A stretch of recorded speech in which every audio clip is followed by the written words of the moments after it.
सोचिए, अगर आप अचानक एक प्राचीन भयंकर जानवर के सामने खड़े हो जाएं। एक टाइगर जाल में फंस गया था। एक आदमी उसे मार डालना चाहता था, पर उसकी दया जाग गई और उसने टाइगर को मारने से इनकार कर दिया। उसने आखिरकार टाइगर को बचा लिया, लेकिन बचा हुआ टाइगर तुरंत नहीं भागा, बल्कि धीरे धीरे आदमी की ओर बढ़ने लगा।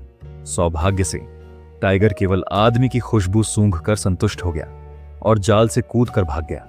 डर के मारे आदमी भी तुरंत वहां से चला गया, और उसे नहीं पता था कि यह सैब टूथ टाइगर भविष्य में उसके जीवन का सबसे बड़ा सहारा बनेगा। कहानी का समय लगभग 10,000 साल पहले का है। यहाँ एक आदिवासी समूह शांति और सरल जीवन जी रहा था। एक दिन उनके गांव में एक सुंदर नीली आंखों वाली लड़की आई। गांव के भविष्यवक्ता ने कहा कि यह लड़की उनके लिए नई उम्मीद लाएगी, लेकिन भोजन की कमी के कारण उन्हें बड़े जानवरों जैसे मेगा हॉर्स और विशाल हाथियों का शिकार करना पड़ा। भविष्यवक्ता ने घोषणा की कि जो भी इन विशाल जानवरों में से किसी एक को पकड़ लेगा, वह लड़की से विवाह करेगा और पूरे गांव का नेता बनेगा। हालांकि लोहा हथौड़ा नामक युवक गांव में सबसे कमजोर दिखता था, पर उसे लड़की से प्यार था, इसीलिए वह भी शिकार में शामिल हो गया। युवा योद्धा घास में गुपचुप आगे बढ़े और सामने खतरनाक हाथियों का झुंड था। जैसे ही शिकार की सीटी बजाई गई, सभी एक साथ आगे बढ़े और हाथियों को जाल में फंसाने की कोशिश की। आखिरकार एक हाथी अलग हुआ और जाल में फंस गया, पर हाथी बहुत बड़ा और क्रूर था और सभी को इधर उधर फेंक दिया। लोहा हथौड़ा जाल में फंस गया, पर अंततः वह खुद को छुड़ाने में सफल रहा। उसने लंबी भाला उठाया और हाथी को पीछे धकेलने की कोशिश की, लेकिन भाला एक चट्टान में फंस गया। इससे हाथी अपने बल से भाला में ठोकर मारकर गिर पड़ा। इस तरह गलती से ही लोहा हथौड़ा गांव का हीरो बन गया और उसने लड़की से विवाह किया।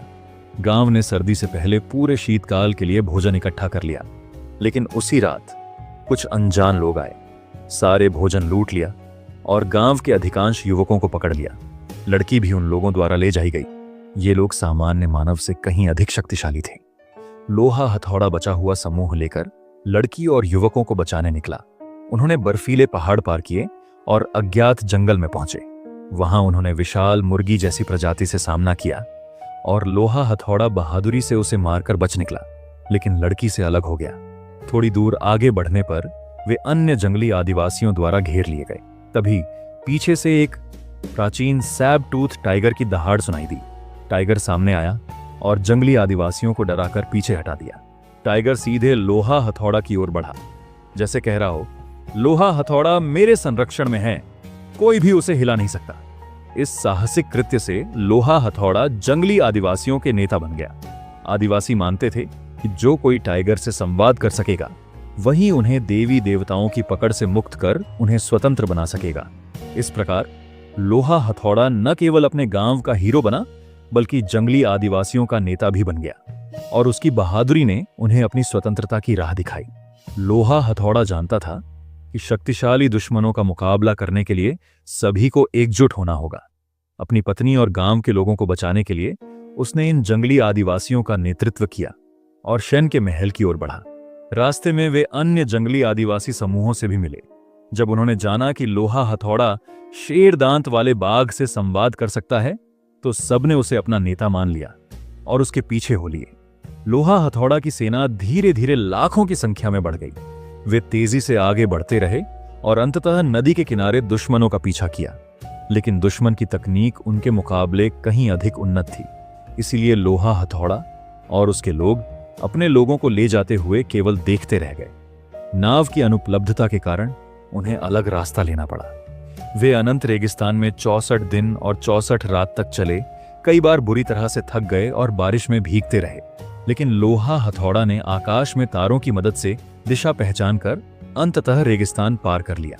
नदी के अंत में दुश्मनों का महल था।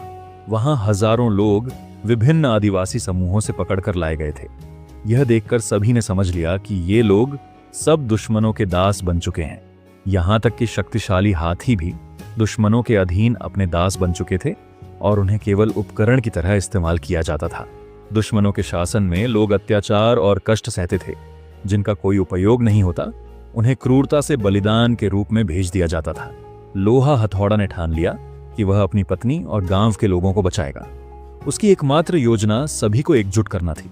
रात में आराम करते समय लोहा हथौड़ा चुपके से जेल में गया और वहां के दासों को समझाने की कोशिश की कि वे मिलकर दुश्मनों का विरोध करें। लेकिन इन लोगों ने लंबे समय तक दास्ता में जीने के कारण अपनी शक्ति खो दी थी। कई लोग केवल अपनी जान बचाने के लिए कष्ट सहते रहे।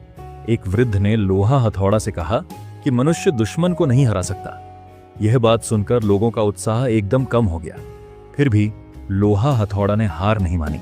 उसने अपने कुछ चुनिंदा लोगों को उत्साहित किया और अगली सुबह महल पर हमले की योजना बनाई। अगले दिन उन्होंने दासों में मिलकर महल में घुसपैठ की। लोहा हथौड़ा ने हाथियों को भड़काया और उन्हें भागने पर मजबूर किया। दासों ने भी संघर्ष में भाग लिया। सभी ने मिलकर दुश्मनों के प्रतीक सोने के पिरामिड को गिरा दिया। दुश्मन ने स्थिति बिगड़ती देख लोहा हथौड़ा की पत्नी को बंधक बनाया और उसे हथियार के रूप में इस्तेमाल करने की धमकी दी। लेकिन लोहा हथौड़ा जानता था कि झुकना कोई समाधान नहीं है। उसने साहसिक कदम उठाया और दुश्मन को मार डाला। दुश्मन के मरते ही लोग उत्साह में आ गए और बाकी जादूगरों को मारकर उनकी शक्ति खत्म कर दी। लोग वर्षों के अत्याचार से दुखी थे। उन्होंने अपने गुस्से को बाहर निकालते हुए महल को आग लगा दी। लोहा हथौड़ा अपनी पत्नी से मिलने ही वाला था कि पीछे से दुश्मन ने हमला किया और उसे घायल कर दिया। हालांकि उसने सभी को बचा लिया, पर अपनी प्रिय को खो दिया। उसी समय गांव का भविष्यवक्ता अपनी शक्ति का बलिदान देकर उसकी पत्नी को वापस लाया। भविष्यवक्ता की इस निस्वार्थ भेंट ने सभी को गहरे भाव से प्रभावित किया। यही उनके असली देवता थे, केवल सत्ता का प्रतीक नहीं। इस घटना के बाद लोहा हथौड़ा और जंगली आदिवासियों के बीच गहरी मित्रता बन गई। जंगली आदिवासियों ने उसे एक बोरा बीज भेंट किया।